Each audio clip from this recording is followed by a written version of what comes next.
تقدر تمسك لنا الصور بيكون أحسن. أرض الهواشم مع صورة المغفور له بإذن الله الملك الحسين مع الشيخ برجس أطال الله عمرك يا سيدي يا عمي يا عزيزي.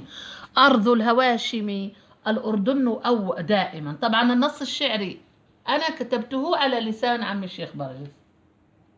أرض الهواشم الأردن دائما والعربي في دمنا من الأخيار. هذا هو كان يقول هيك. وتحسين النسل اغتراب ألفة أبشر به ليلا خيره في النهار. له السبق له الود والتقدير علما نعمة الله تنزل بحكمة الأقدار. وطني لا تقاس محبته بالأمطار وطني الديرة وجمعها الديار. شيخ القضاء العشائري قلب محب للخير مضافته للزوار. هذا كلام أنت بتحكيه مع الملك وهذا كلام أنت حكيتيه للمغفور له. صورة الآن جلالة سيدنا الملك عبد الله بن الثاني بن الحسين مع الشيخ برجس حفظهما الله ورعى الأردن جميعا.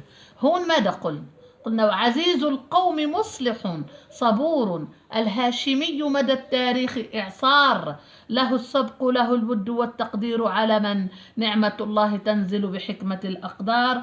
وعزيز القوم مصلح صبور الهاشمي مدى التاريخ إعصار. وسادة البلاد عشائر وقبائل من شتى المنابت والأصول قرار.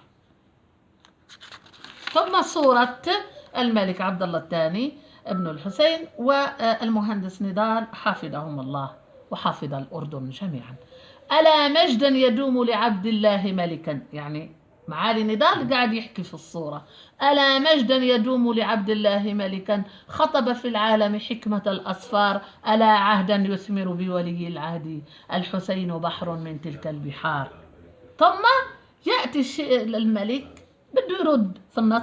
برجس شاهر الحديد أنا يعني بالنص الشعري ومن صلب مهندس بطل مغوار أبهج نضال أمانة عمان فيصلا.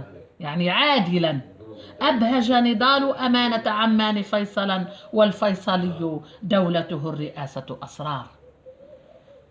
كيف عمي؟ 100%. ها 100%. ما شاء الله ما شاء الله ما شاء الله ما شاء الله عمو ما شاء الله.